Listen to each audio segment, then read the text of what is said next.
कभी भी धन दौलत ऐश्वर्य को गौरव नहीं दिया गया, बड़ा नहीं माना गया। किसको बड़ा माना गया? त्याग को, तप को। श्री राम यदि हमारे आदर्श पुरुष हैं तो किसके कारण हैं? त्याग के कारण। भरत जी हमारे आदर्श पुरुष हैं तो त्याग के कारण। अगर उस समय ये झगड़ा करके राज्य ले लेते तो फिर राज्य तो मिल जाता, लेकिन ये इस महानता और गौरव को प्राप्त नहीं हो पाते। इसलिए संसार हमेशा जो त्याग करता है ना, उसको बड़ा मानता है, त्याग को गौरव देता है, तप को गौरव देता है। अभी भी देश में कितने सारे धनवान लोग हैं जिनके पास बहुत धन है, लेकिन उनको उतना गौरव नहीं मिलेगा। कोई साधु महात्मा जिसने सब कुछ पाके भी उसका त्याग किया, उसको सेवा में लगाया, तो उसको ज्यादा गौरव देंगे। तो त्याग को ही महत्व दिया जाता है। त्याग किस में आता है? अध्यात्म विद्या में ही आता है। तप किस में आता है? अध्यात्म विद्या में ही आता है। धन दौलत प्राप्त करके व्यक्ति आलसी प्रमादी भी हो सकता है, भोगी विलासी भी बन सकता है। मेरा धन है, मैं अपने को कैसे भी, चलो ठीक है महाराज जी सन्यासी हैं, लेकिन सन्यासी होकर के भी वो सोने की खड़ाऊं भी घड़वा सकते हैं। खड़ाऊं तो पहननी है ना, तो कुछ महात्मा चांदी की भी घड़वाते हैं, तो कुछ ऐसे महंगे महंगे वो डायमंड भी पहन सकते हैं, महंगे महंगे मालाएं भी पहन सकते। साधु भी खर्च करना चाहे तो 10 तरीके हैं उसके पास। अपने और भी कुछ नहीं तो अपना जो सोने का जो बेड है वो सोने का बना सकता है, तकत कहीं भी कर सकता है आदमी। लेकिन उस सब में न लगा करके उसी चटाई पे सोना जो 30-40 साल पहले सोते थे, उसी बिल्कुल लाइफस्टाइल को अपना के रहना, मतलब जो भगवान ने दिया है वो सारा का सारा अपने लिए नहीं है, बल्कि पूरी मानवता की सेवा के लिए है, मानवता के कल्याण के लिए है, तो फिर उस व्यक्ति को गौरव मिलता है। तो ये सब अध्यात्म में ही आता है। तो ये कह रहे हैं कि भाई तुम्हारे जैसा राजा जिसका है तो वो तो निश्चित रूप से मरेंगे ही। अवश्यम विनशिष्यन्ति सर्वे राक्षसा रावण येषाम त्वम कर्कशो राजा, जिनका तुम्हारे जैसा कर्कश राजा है। येषाम दुर्बुद्धि अजितेंद्रिय राजा, तदिदम काकतालीयम घोरम आसादितम मया। तो ये जो आप लोग प्रश्न पूछ रहे थे ना, उसका उत्तर भी इसी श्लोक में है। मतलब ये कैसी स्थिति है? काकतालीय। काकतालीय न्याय किसको कहते हैं? कौवा बैठा था और पेड़ गिर गया, ताड़ का पेड़ गिर गया, तो बोले कौवे ने गिराया है। तो कौवे ने थोड़ी गिरा है, उसी समय कौवे का बैठना था, मतलब कौवे का बैठा हुआ था, उसका उड़ना था और पेड़ का गिरना था। तो इसको कहते हैं संयोग काकतालीय न्याय। मतलब संयोग से वो घटना घटित हो जाना। तो बोले ये तो मतलब मेरा दुर्भाग्य है कि भाई मैं तेरे चपेट में आ गया। तदिदम काकतालीयम घोरम, घोर मतलब युद्ध। तो ये जो युद्ध की स्थिति है या ये विपत्ति की जो घड़ी है, तो मया काकतालीयम आसादितम, मैं तो काकतालीय न्याय से इसमें फंस गया हूं, तो मैं तो मारा जाऊंगा। क्योंकि अच्छे भले तपस्या करते करते, आश्रम में रहते रहते आ गई ये विपत्ति, तो इसको कहते हैं काकतालीय न्याय। लेकिन कह रहे हैं अत्रैव शोचनीय त्वम ससैन्यो विनशिष्यसि। लेकिन मुझे इसका तो शोक नहीं है कि मैं मारा जाऊंगा। भाई अच्छा भला तप कर रहा था, साधना कर रहा था, और कहाँ से ये प्रसंग आ गया कि देखो मेरे को मौत का तो सामना करना पड़ रहा है, लेकिन गलत काम करके मौत का सामना करना पड़ रहा है। श्री राम जैसे आदर्श व्यक्ति को, जिसकी मैं दिल से पूजा करता हूँ, उसका अहित करके मुझे मरना पड़ रहा है, ये मुझे शोक है। लेकिन मुझे इससे भी ज्यादा शोक इस बात का है कि सेना सहित तेरा विनाश होगा।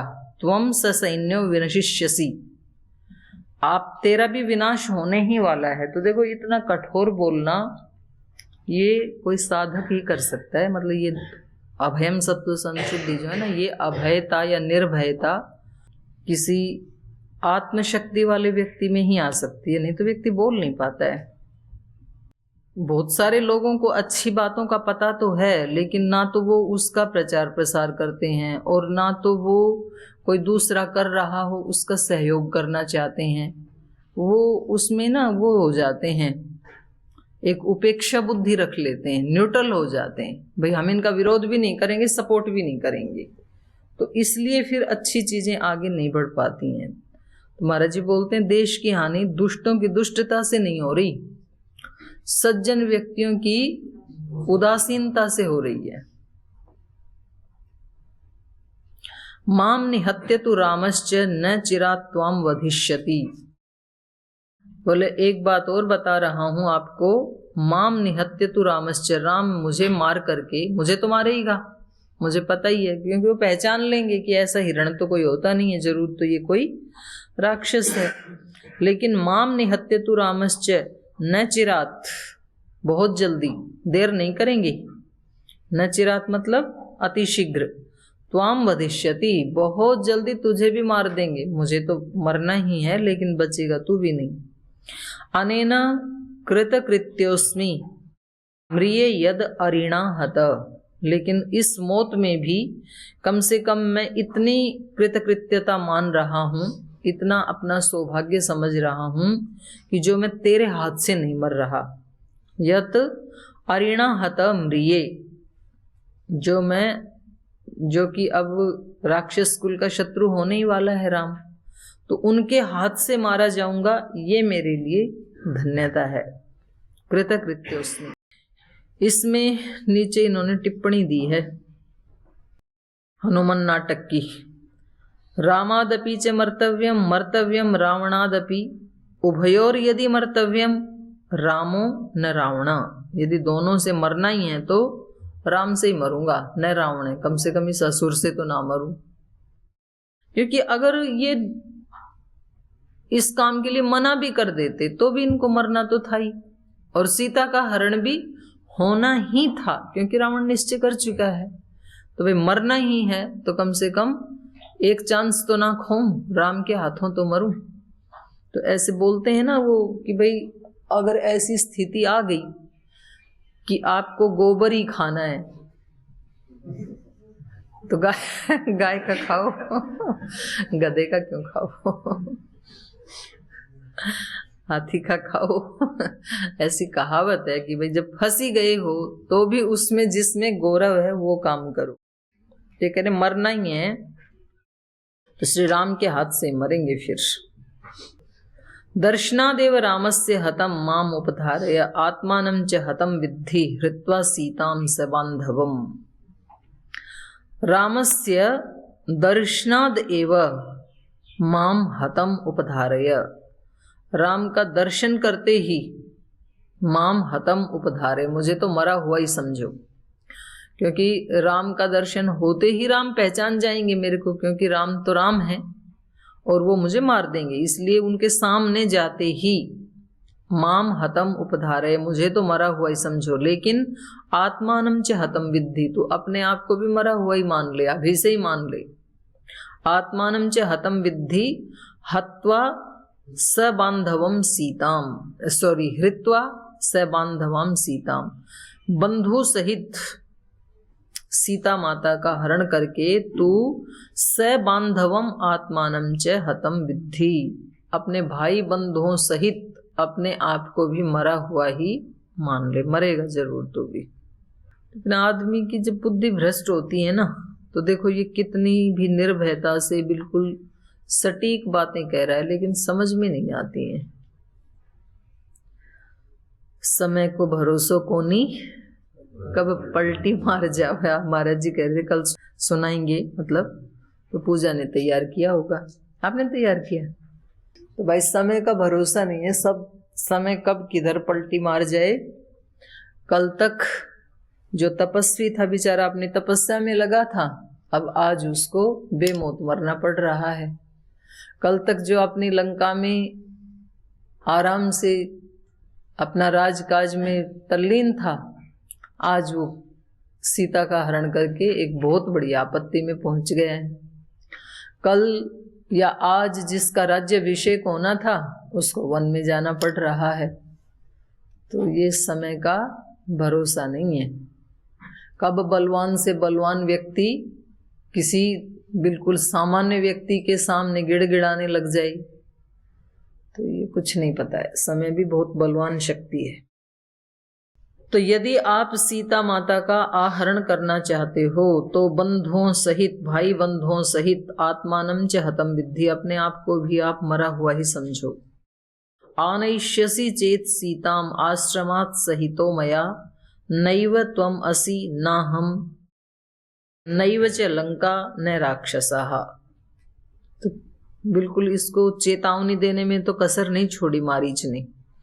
आनयिष्यसि चेत सीताम आश्रमात्, मया सहित, मेरा सहयोग लेकर के यदि तू सीता माता को श्री राम के आश्रम से, पंचवटी से यदि लेकर आएगा तो नैव त्वम असि ना अहम च, ना तो तू बचेगा और ना तो मैं बचूंगा। नैव लंका न राक्षसः, ना लंका बचेगी और ना लंका के निवासी राक्षस बचेंगे। माने सर्वस्व का नाश होने वाला है, इसलिए अभी भी मान जा, गलत कदम मत बढ़ा, गलत रास्ते पे मत चल। एवं उक्ता तु परुषम मारीचो रावणम ततः गच्छावित्यब्रवीत दीनो भयाद रात्रिचर प्रभु। तो ऐसा उसको दे दिया उपदेश तो, लेकिन वो देख रहा है कि इसके ऊपर असर तो कुछ भी नहीं हो रहा है। तो कभी कभी ना आदमी इतना निर्लज्ज हो जाता है कि उसको दिखाई भी दे रहा है, सुनाई भी दे रहा है, लेकिन देखते हुए भी नहीं देखता है, सुनते हुए भी नहीं सुनता है, असर ही नहीं होता है, ढीठ हो जाता है बिल्कुल, उसको कोई लज्जा नहीं आती है। तो इसने भी देखा कि मैं इसको डरा भी रहा हूँ, चेतावनी भी दे रहा हूँ, पहले उपदेश भी दिया, हितोपदेश भी, कोई रिजल्ट नहीं है, सुन ही नहीं रहा है। तो कहा ठीक है फिर चलते हैं, अगर आपको मरना ही है तो। एवं उक्ता, ऐसे कह करके, परुषम, ऐसी कठोर वाणी कह करके, रावण को ऐसी कठोर वाणी कह करके मारीच ने, ततः, फिर उसके बाद कहा, गच्छाव इति अब्रवीत, चलें फिर। गच्छाव इति अब्रवीत दीनो, दीन होकर के, भयात रात्रिचर, रात्रिचर मन निशाचर। तो ऐसे ही रावण को इस प्रकार से कठोर बातें भी कही, लेकिन फिर भी उस पर कोई असर नहीं हुआ। तो दीन होकर के और भय के कारण, श्री राम के भय के कारण दीन होकर के उन्होंने कहा ठीक है फिर गच्छावे इति, चलें। प्रहृष्टस्त्वभवतेन वचनेन स रावणः परिष्वज्य सुसंश्लिष्टम् इदं वचनम् अब्रवीत् एतच्छौण्डैर्युक्तं ते मच्छन्दादिव भाषितम् इदानीमसि मारीचः पूर्वमन्यो निशाचरः आरुह्यतामयं शीघ्रं खगो रत्नविभूषितः मया सह तथा युक्त पिशाच वदनैर्हरैः ततो रावणमारीचौ विमानमिव तं रथम् आरुह्य ययतु शीघ्रं तस्मादाश्रममण्डलात् तथैव तत्र पश्यन्तौ पत्तनानि वनानि च गिरिश्च सरितः सर्वा राष्ट्राणि नगराणि च। प्रहृष्टस्त्वभवतेन वचनेन स रावणः, जब उसने ये कहा कि चलें, तब कहीं जाकर के रावण की सांस में सांस आई कि वे तैयार तो हो गया कम से कम। तो उसके इस वचन को सुन करके प्रहृष्ट हो गया। ये प्रहृष्ट तो अभवत तेन वचनेन स रावण, उनके इन वचनों को सुन करके कि चलो फिर ठीक है चलते हैं, रावण प्रसन्न हो गया। परिष्वज्य सुसंश्लिष्टम, और खुश होकर के मारीच को अपने गले से लगा दिया। इदम वचनम अब्रवीत, और फिर आंसर दिया उसने, फिर बोला एतत् छौंडिर्य युक्तम ते, ये हुई ना बात बहादुरी वाली। अब आपने ठीक बात बोली, शौर्य की बात बोली आपने। एतत् छौंडिर्य युक्तम ते मच्छंदादिव भाषितम, बोले अब ये तुमने मेरे मन के अनुरूप बात कही है, अब ठीक से बात की आपने। इदानीमसि मारीचः, अब कहीं जाकर के तुम मारीच के अनुकूल भाषा बोली आपने, अब मारीच बने हो असली अर्थों में। पूर्वम अन्यो निशाचर, पहले तो आप एक सामान्य निशाचर जैसी बात कर रहे थे, एक सामान्य व्यक्ति जैसी बात कर रहे थे, उपदेश दे रहे थे तब। अब आपने कहीं मारीच के लेवल की बात की है, अब मारीच बने हो आप। मारीच किसको कहते हैं? विशाल हाथी को भी मारीच कहते हैं, जो राजा आदि रखते हैं। और दूसरा जो है मरीच शब्द से अण प्रत्यय करके भी मारीच बनेगा, उसका अर्थ होता है मिर्ची से बना हुआ, मिर्च से बना हुआ, बड़ा तेज तर्रार तीखा, उसको मारीच कहते हैं। तो अब कहीं जाकर के तुम असली मारीच बने हो, पहले तो एक सामान्य निशाचर जैसे बोल रहे थे। तो जब जो व्यक्ति की अपनी खोपड़ी तैयार हो जाती है ना, तो उसको वो अपने अनुरूप जो बोले वही अच्छा लगता है। तो ये क्योंकि राक्षस है और इसने अपना बिल्कुल मन बना लिया है कि मुझे तो लड़ना ही है राम के साथ, मुझे तो सीता का हरण करना ही है। तो अब जब इसने कहा कि ठीक है चलें फिर, तब कहीं जाकर के उसको प्रसन्नता मिली। तो वो हर व्यक्ति अपना अनुमोदन करवाना चाहता है दूसरे से। मतलब जो निकृष्ट कोटि के मित्र भी हैं वो भी व्यक्ति को क्यों अच्छे लगते हैं? क्योंकि वो उसका अनुमोदन करते हैं, इसलिए। तो ये भी बड़ी भयानक स्थिति है पूरे संसार में। जो थोड़ी अकल की हित की बात कहे वो तो लगता है दुश्मन जैसे, और हम नीचे घिसट रहे हैं, रसातल की तरफ जा रहे हैं, और दूसरा और एक धक्का मार दे कि हाँ ठीक है जाओ आप बिल्कुल सही दिशा में जा रहे, उसको अच्छा मानता है। तो ये दुर्भाग्य है, ये विडंबना है। तो ऐसे ही मित्र सबको अच्छे लगते हैं जो उनका अनुमोदन करें। जो मित्र थोड़ा हित की बात बताने लगे तो फिर थोड़े ही दिन में व्यक्ति उससे कटने लग जाता है, इसके पास जाऊंगा ये थोड़ा उपदेश सुना देगा मेरे को, और दूसरा कहे हाँ तू बिल्कुल ठीक कह रहा है, ये तो है ही ऐसे ही। तो वो फिर इतने अच्छे लगते हैं, बोले हाँ मेरे को आज तक किसी ने समझा ही नहीं, समझा ही आज पहली बार आपने है मेरे को, और तो यहाँ कोई समझता ही नहीं मेरे चित्त की स्थिति को। स्वामी सोमानंद जी महाराज जी बोलते थे, बोले मूर्खों की जय जयकार से गुरुजनों की फटकार अच्छी। कुछ 10-20 मूर्ख हमारे आसपास इर्द गिर्द इकट्ठे होकर के हमारी जय जयकार करने लगे, हमारी महिमा का गुणगान करने लगे, तो वो बड़ी खतरनाक है। और गुरुजन विद्वान अच्छे लोग धर्मात्मा यदि हमें फटकार भी दें तो वो हमारे लिए अच्छी है, उससे भागना नहीं चाहिए और ऐसी मित्र मंडली में फंसना नहीं चाहिए। तो इनको यही अच्छा लग रहा है। एतत् छौंडिर्य युक्तम ते मच्छंदादिव भाषितम इदानीम असि मारीच पूर्वम अन्य निशाचर, पहले तो अन्य निशाचर जैसे लग रहे थे, सामान्य निशाचर जैसे लग रहे थे। आरुह्यताम अयम शीघ्रम, तो फिर खग रत्न विभूषित, रत्नों से विभूषित, खग तो पक्षी को कहते हैं, लेकिन पक्षी की तरह उड़ने वाला जो विमान है उसके बारे में कह रहे हैं कि आओ फिर जल्दी से चढ़ते हैं इसमें।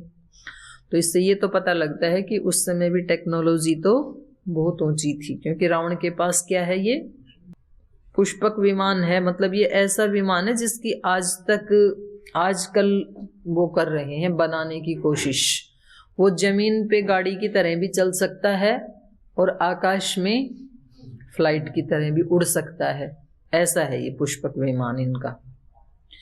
रत्न विभूषित खग, और क्योंकि धन तो था ही इनके पास, तो अपने उसमें वायुयान में भी डायमंड जड़वा रखे भले आदमी ने। मया सह तथा युक्त पिशाच वदनई खरई, लेकिन तो भी इसका जो आकृति है इनके वायुयान की वो कैसी है, पिशाच वदनई खरई खग, पिशाच के समान भयानक मुख है जिसका, ऐसे इस वायुयान में, इस खग में आकर के मेरे साथ बैठ जाइए। मया सह तथा युक्त पिशाच वदनई खरई खगः शीघ्रम। चलो अब चलते हैं इसमें रथ में बैठ करके। रथ मतलब उड़ने वाला रथ।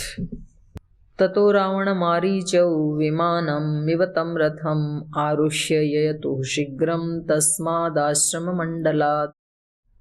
और उसके बाद रावण और मारीच विमानम इवतम रथम, उस रथ में बैठ गए। और वो रथ कैसा है? विमान की तरह, क्योंकि रथ तो जमीन पे चलता है, विमान तो आकाश में उड़ता है। और ये 2 in 1 है, नीचे भी चल सकता है रथ की तरह, आकाश में भी उड़ सकता है।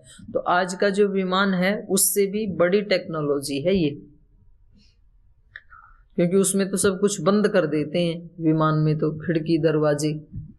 और इनका जो है ये ओपन है, सब देखते हुए चलो, हवा खाते हुए चलो ऊपर की। खतरा भी है थोड़ा, तो कोई पक्षी आदि आ जाए तो। ततो रावण मारीचौ विमानम इवतम रथम आरुह्य ययतुः, उसमें आरूढ़ होकर के शीघ्रम ययतु, शीघ्र ही, तस्माद आश्रम मंडलात ययतुः, उस आश्रम मंडल से, जो मारीच का आश्रम था वहां से निकले।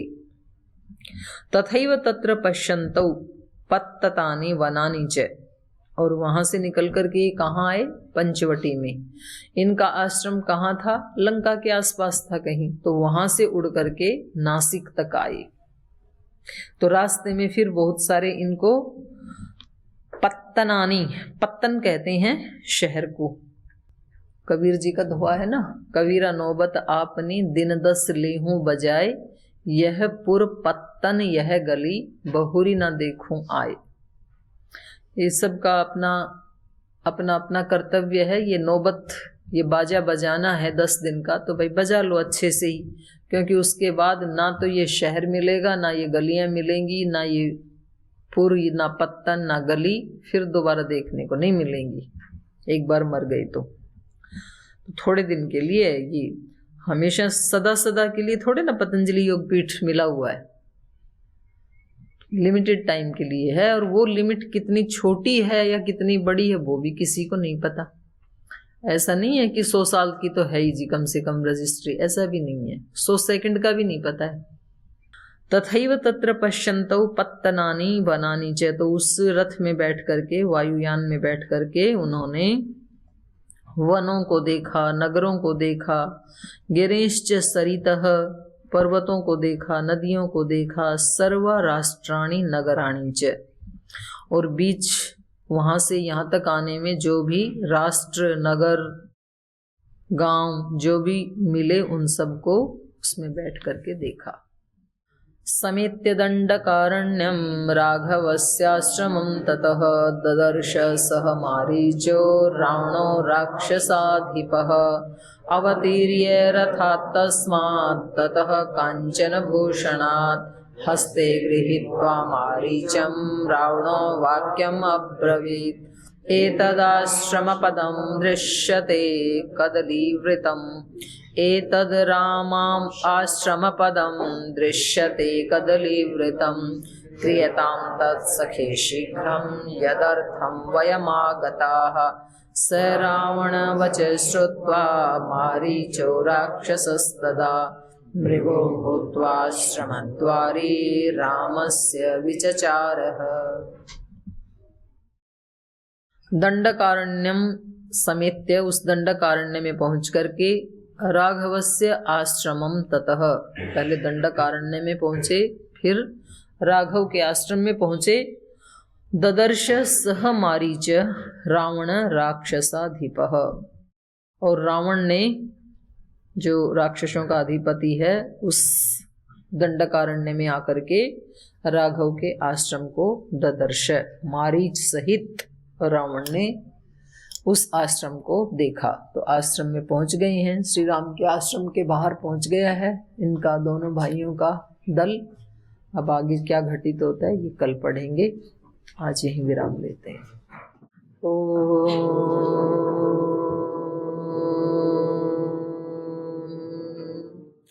शांति शांति शांति। श्री गुरुभ्यो नमः। हरि शरणं हरि शरणं हरि शरणं हरि शरणं हरि शरणं हरि शरणं हरि शरणं हरि शरणं हरि शरणागति भक्ति कृपा पाये महामन्त्रम्। हरि शरणागति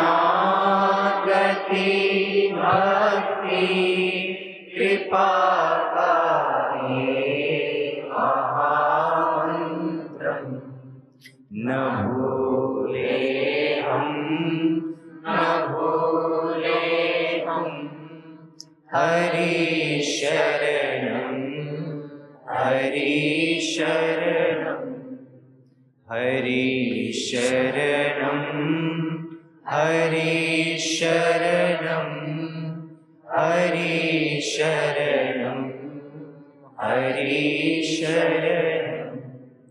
चाहे सुख की छटा छाए चाहे दुख की घटा छाए चाहे सुख की छटा छाए चाहे दुख की घटा छाए।